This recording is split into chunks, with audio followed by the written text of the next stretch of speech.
He dash to school, he dash to school every day, वह रोज़ school जाता है। तो टाइम एंड टेंस को ध्यान रखते हुए आपको आंसर बताना है। तो यहाँ पे सारा मामला वर्ब फॉर्म्स का है, तो उस हिसाब से आप देखिए और बताइए कि क्या हो सकता है राइट आंसर। अगर आपने गेस कर लिया है और आपने स्टडी किया है, ठीक से टाइम एंड टेंस को समझा है, तो आप अपना आंसर कमेंट बॉक्स में जाइए और कमेंट करके फटाक से बताइए क्या लगता है आपका आंसर क्या हो सकता है। गेस कीजिए फटाफट, सोचिए मत। देखिए कमेंट आप जितना कीजिएगा तो कॉन्फिडेंस लेवल आपका हाई होगा, बढ़ेगा। चलिए, तो आपने अब तक अपना आंसर कमेंट कर दिया होगा। चलिए अब मैं आपको बताता हूँ कि इसका राइट आंसर क्या होगा और मैं साथ में समझा भी दूंगा। तो मैं आपको बता दूं कि इसका राइट आंसर होगा ए इसका राइट आंसर होगा goes. He goes to school every day. अब गोज़ क्यों हुआ, मैं आपको बता दूं कि गोज़ भी 5 है, 5th फॉर्म्स ऑफ वर्ब है।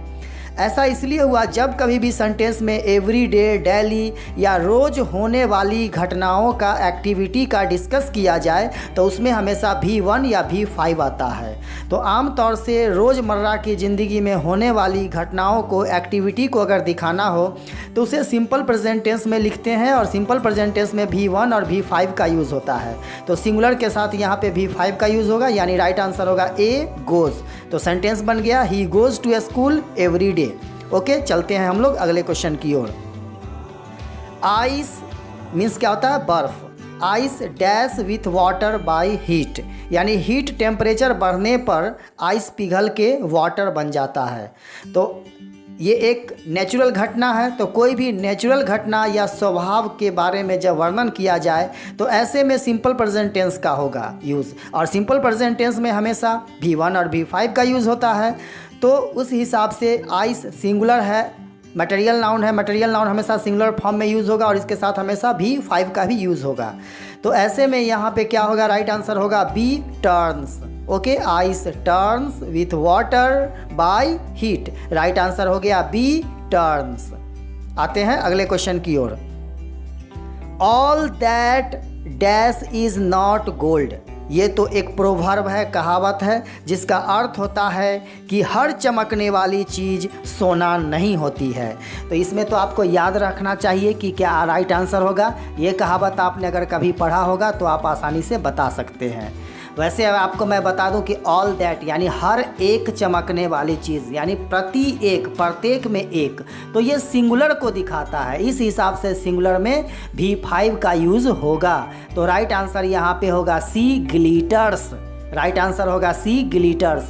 All that glitters is not gold, right answer हुआ C glitters.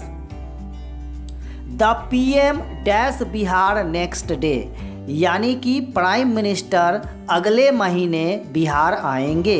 The PM dash Bihar next month, अगले महीने प्रधानमंत्री बिहार आएंगे।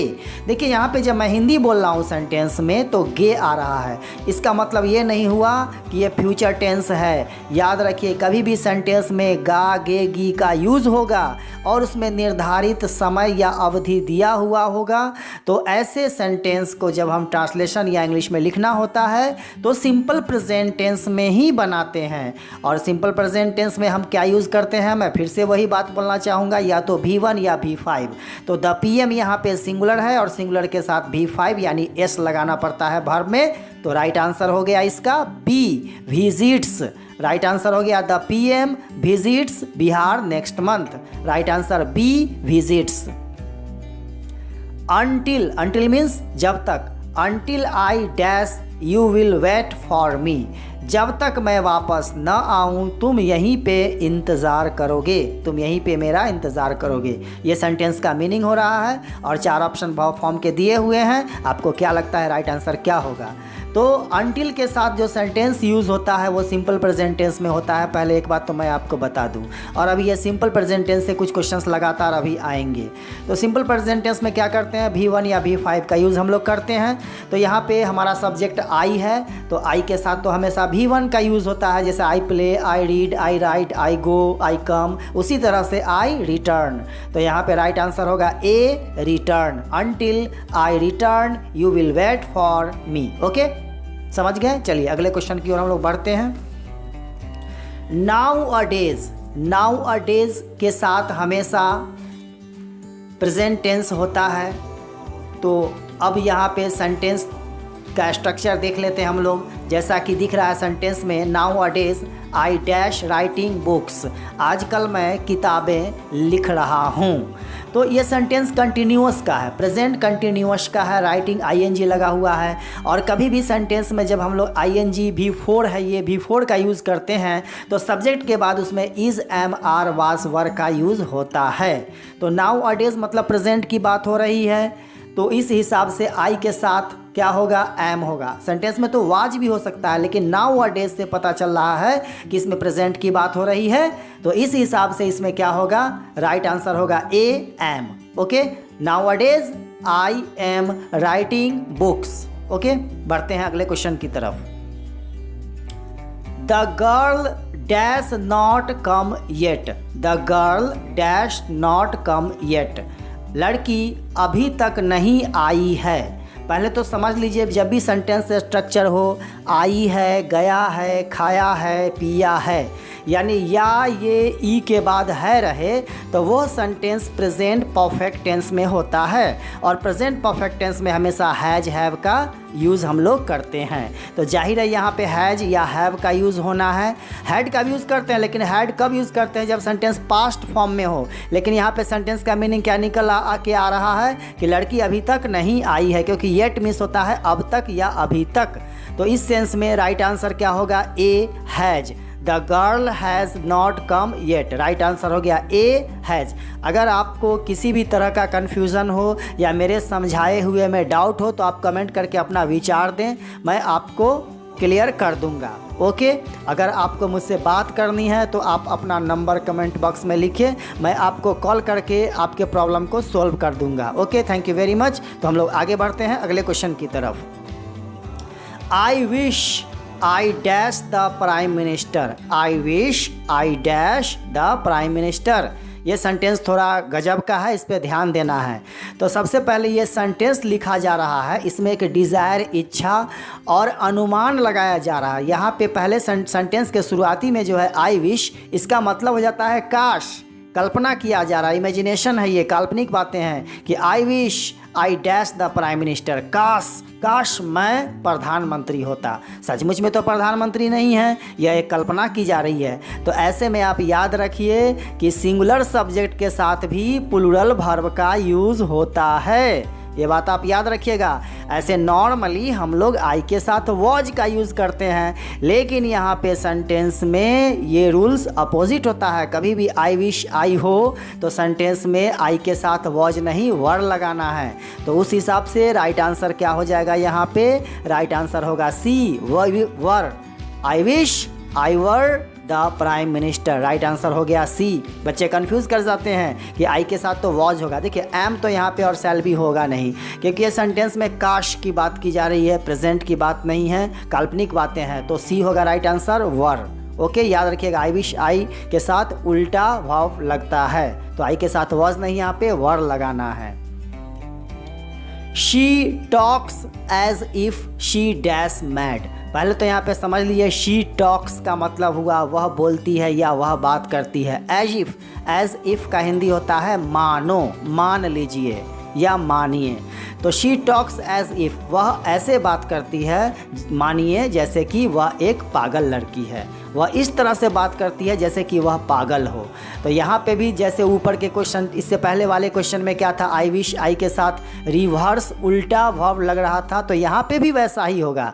यहाँ पे बच्चे गलती कर देते हैं, देखेंगे कि शी है, सिंगुलर है, तो शी के साथ वॉज लगता है। ठीक है, वॉज लगता है, सही बात है, लेकिन आपको ये रूल्स जानना होगा कि एज इफ है और उसके बाद सिंगुलर सब्जेक्ट है, लेकिन वर्ब का यूज़ प्लूरल होगा ऐसे में। ये सब अपवाद है, ये सब एक्सेप्शंस हैं। तो she talks as if she was नहीं लगेगा, यहाँ पे वर लगेगा। तो राइट आंसर इसका होगा बी वर। याद रखिएगा, राइट आंसर हो गया B were. She talks as if she were mad. अगर शी वॉज मैड लिखते हैं तो आपका बिल्कुल गलत हो जाएगा। चलिए तो ठीक है, आगे बढ़ते हैं हम लोग अगले क्वेश्चन की ओर। I dash seen her this week. I dash seen her this week. मैंने इस सप्ताह उसे देखा है। मैंने इस सप्ताह उसे देखा है। अब आपको पता होना चाहिए कि सीन कौन सा वर्ब है। तो इसका मेन वर्ब है CSEE और V2 होता है SAW सॉ और SEEN सीन हो गया V3। तो मैं आपको बता दूं, इंग्लिश में कभी भी अगर V3 का यूज़ होता है तो उसके पहले हमेशा हैज या हैव रहता ही रहता है। तो कभी भी हैज हैव के बाद ही V3 का यूज़ होता है। तो अब यहाँ पे क्लियर हो गया कि सीन V3 है, तो इसके पहले हमें या तो हैज लगाना है या हैव लगाना है या had.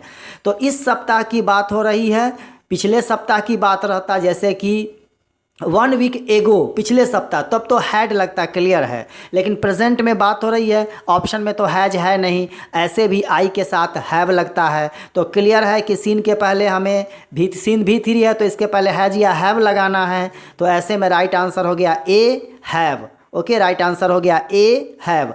I have seen her this week. Okay, आते हैं अगले क्वेश्चन की ओर। While you were reading, I dash sleeping.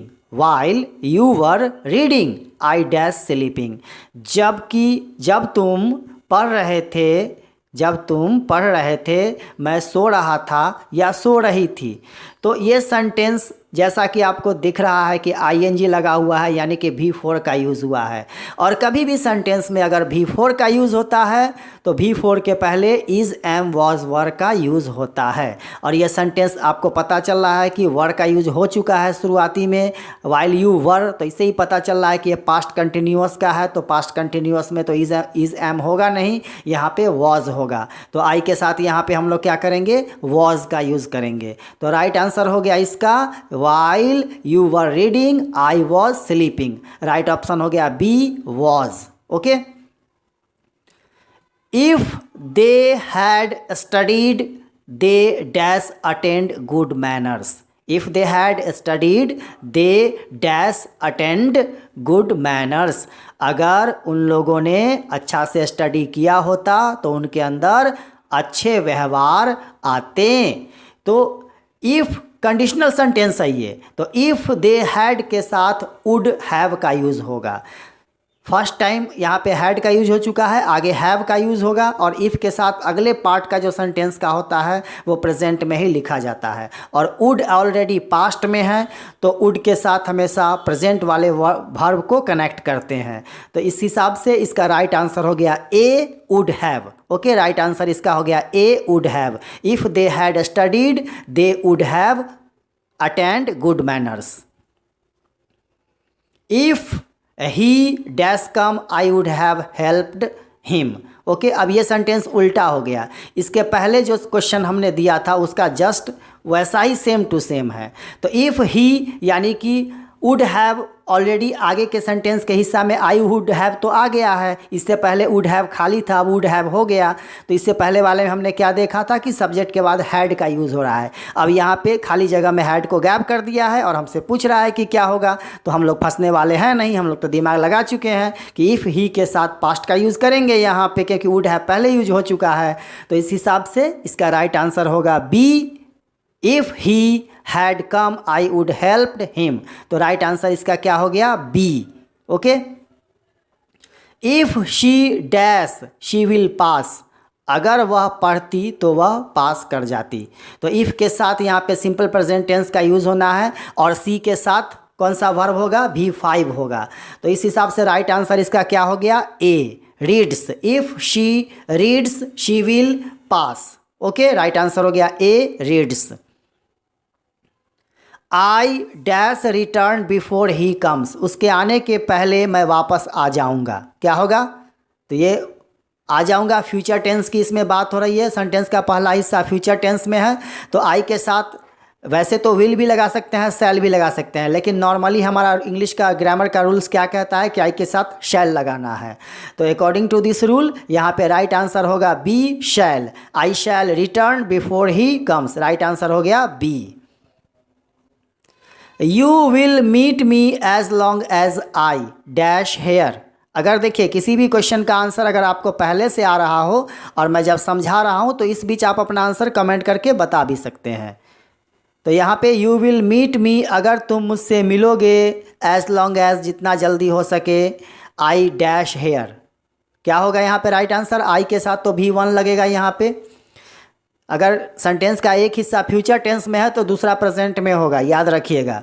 तो इस हिसाब से इसका राइट आंसर क्या होगा बताइए। अगर आपका आंसर आ रहा है तो आप अपना आंसर कमेंट करके ही बता सकते हैं। चलिए ओके फाइन, मैं आपको बता दूं इसका राइट आंसर होगा A, stay. Okay, stay here, ठहरना, रुकना। ओके, राइट आंसर होगा A, stay. Mohan dash at this moment, Mohan इस समय खेल रहा है। तो एकदम करंट टाइम की बात है, जिस समय एक्शन हो रहा हो और उसी समय की अगर बात की जा रही हो तो ऐसे सेंटेंस को हम लोग कंटिन्यूअस टेंस में लिखते हैं। इसके लिए मैंने एक वीडियो भी ऑलरेडी अपलोड कर चुका है। चलिए तो मैं आपको बता दूं इसका राइट आंसर होगा सी, राइट आंसर होगा C, is playing. Mohan is playing at this moment. At this moment से हमें पता चला कि इस समय की बात हो रही है, इस वक्त की। तो कभी भी एट दिस मोमेंट आएगा तो उसमें भी फोर का ही यूज़ करेंगे। तो राइट आंसर क्या हो गया? C, is playing. Mohan is playing at this moment.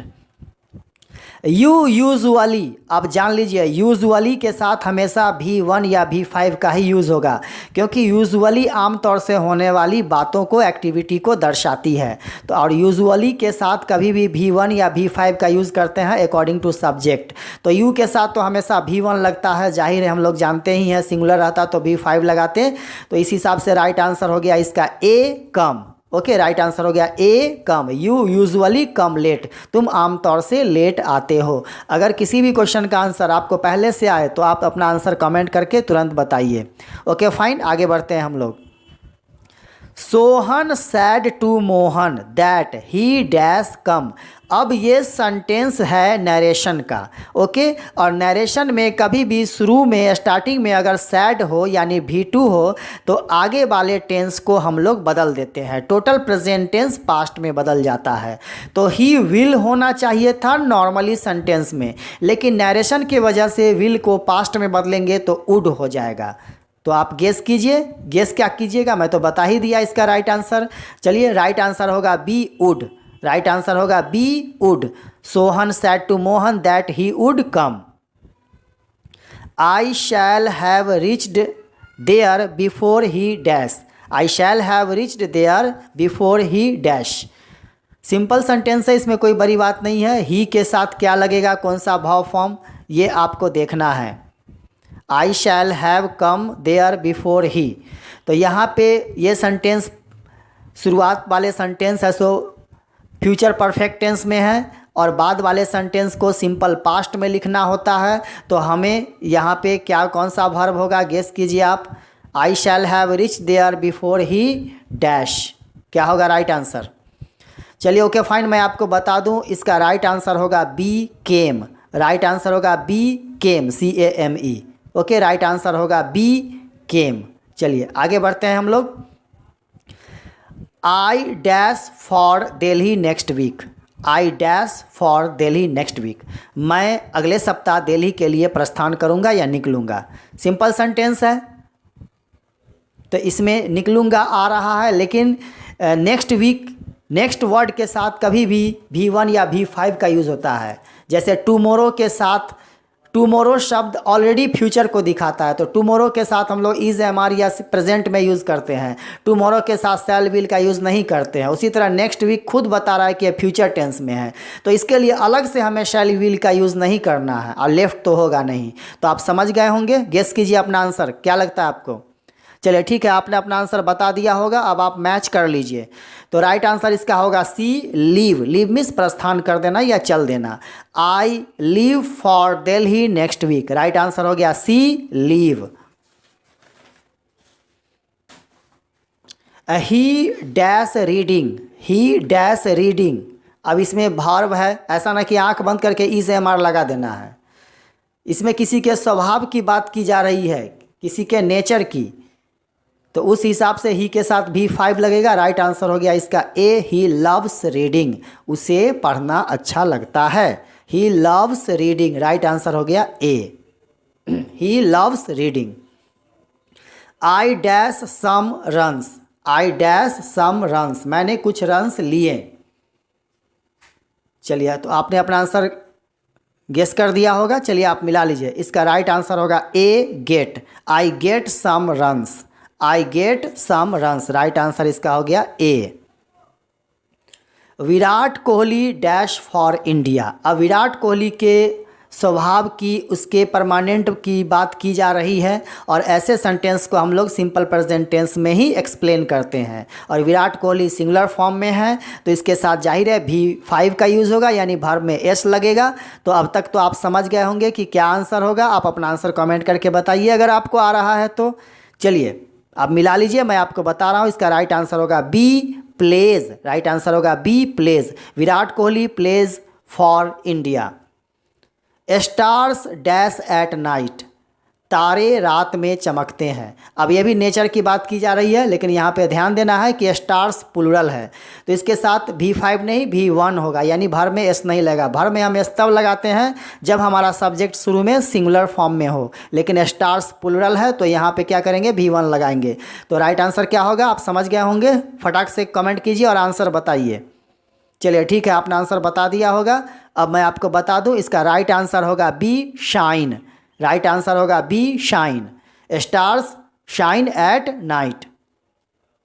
The earth dash around the sun, अब इसमें भी अर्थ के नेचर की बात की जा रही है और डेली होने वाली घटनाएं आमतौर से की जा रही है, तो जाहिर है इसमें V1 या V5 लगेगा। दो ऑप्शन हमारे पास है, लेकिन देखना है कि द अर्थ क्या है। द अर्थ क्या है, सिंगुलर है, तो सिंगुलर में हम लोग क्या लगाएंगे, V5 लगाएंगे, जो कि मैं कितनी बार ये बात अभी तक बता चुका हूँ कि सिंगुलर में V5 और प्लूरल में V1 लगाना है। V5 का मतलब क्या होता है कि भर में एस या ES हमें ऐड करना पड़ेगा। तो इस हिसाब से राइट आंसर इसका क्या हो गया, ए, मूव्स, राइट आंसर हो गया A, moves. The earth moves round the sun. Okay fine, बढ़ते हैं अगले क्वेश्चन की ओर। Sania Mirza dash tennis, Sania Mirza dash tennis, जैसे विराट कोहली वाला क्वेश्चन आप लोगों ने अभी बनाया, उसी तरह से ये सेम टू सेम क्वेश्चन है। सानिया मिर्ज़ा के स्वभाव की बात की जा रही है, उसके नेचर की, उसके हॉबीज़ की बात की जा रही है, उसके प्रोफेशन की बात की जा रही है। तो ऐसे में हम लोग V1 या V5 लगाते हैं, लेकिन सानिया मिर्ज़ा तो सिंगुलर फॉर्म है, तो सिंगुलर फॉर्म में हम लोग क्या करते हैं, V5 लगाते हैं। बार बार मैं एक ही बात बता रहा हूँ, बस इसे पकड़िए आप कि सिंगुलर फॉर्म में V5 लगाते हैं, प्लूरल में V1। तो यहाँ पे V5 होगा, यानी भर में S लगेगा। तो राइट आंसर इसका क्या हो गया, बी, प्लेज, राइट आंसर हो गया B, plays. Sania Mirza plays tennis.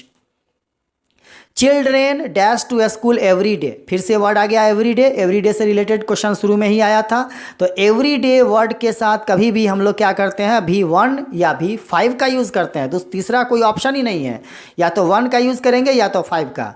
1 या 5 का यूज़ कैसे करेंगे, ये डिपेंड करता है सेंटेंस के शुरुआती सब्जेक्ट पे। तो चिल्ड्रेन क्या है, चिल्ड्रेन मीन्स होता है बच्चे, प्लूरल वर्ड है, तो ये प्लूरल सब्जेक्ट है, और प्लूरल के साथ हम लोग भी 1 का यूज़ करते हैं। बार बार मैं एक ही बात बोल रहा हूँ, किसी भी समय इस बात को आप नोट कर लीजिए कि प्लूरल के साथ V1, सिंगुलर के साथ V5, आप नोट कर सकते हैं। ओके, तो यहाँ पे हमें चिल्ड्रेन क्या है, प्लूरल है, और इसके साथ हमें V1 लगाना है। तो V1 कौन सा है, ए, गो।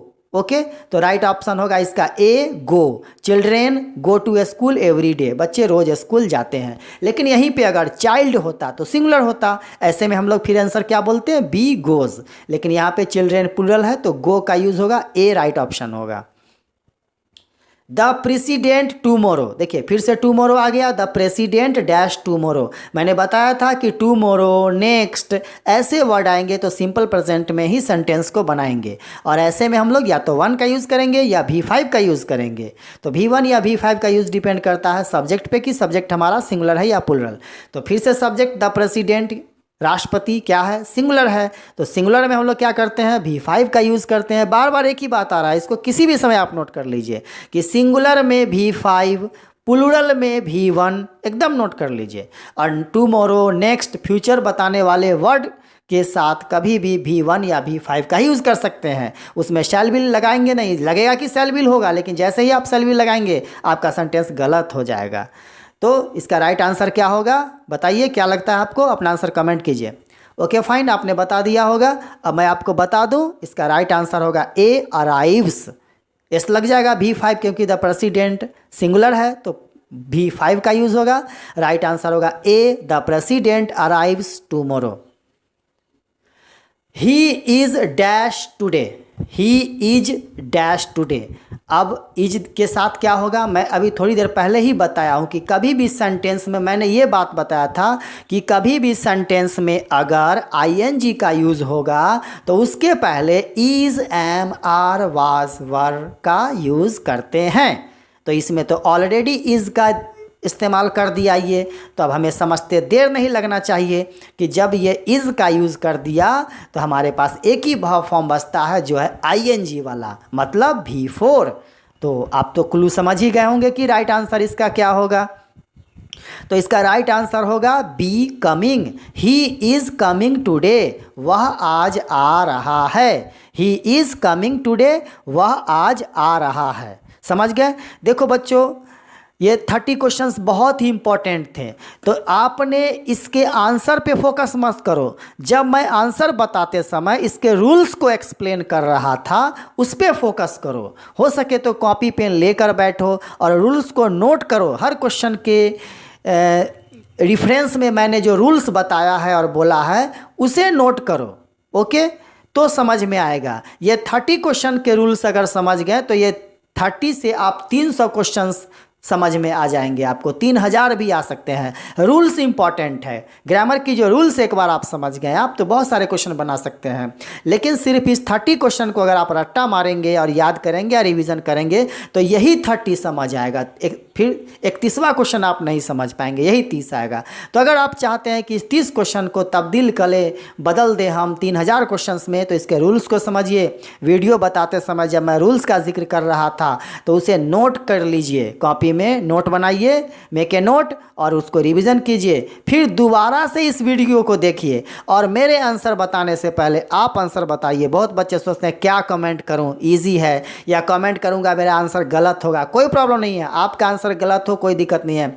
गलतियां तो मुझसे भी हो जाती है, कई बार तो मैं भी ऐसा कर देता हूं जल्दीबाजी में कि मुझे नहीं समझ आता है, और मैंने अपने वीडियो में कितने सारे ऐसे आंसर हैं जो मुझसे मिस्टेक हो चुका है। इसके लिए मैं आपको सॉरी भी बोलना चाहूँगा। किसी से भी गलतियाँ हो सकती है, लेकिन ना मैंने कोशिश छोड़ी है, उसी तरह आपको भी कोशिश नहीं छोड़ना है। सफलता एक दिन आपको जरूर मिलेगी। Thank you very much, wish you all the best. कामना करता हूं कि आपकी स्टडी अच्छी हो जाए और आपकी पढ़ाई लिखाई अच्छी हो, आप अच्छे नंबर से एग्ज़ाम में पास कर जाएं।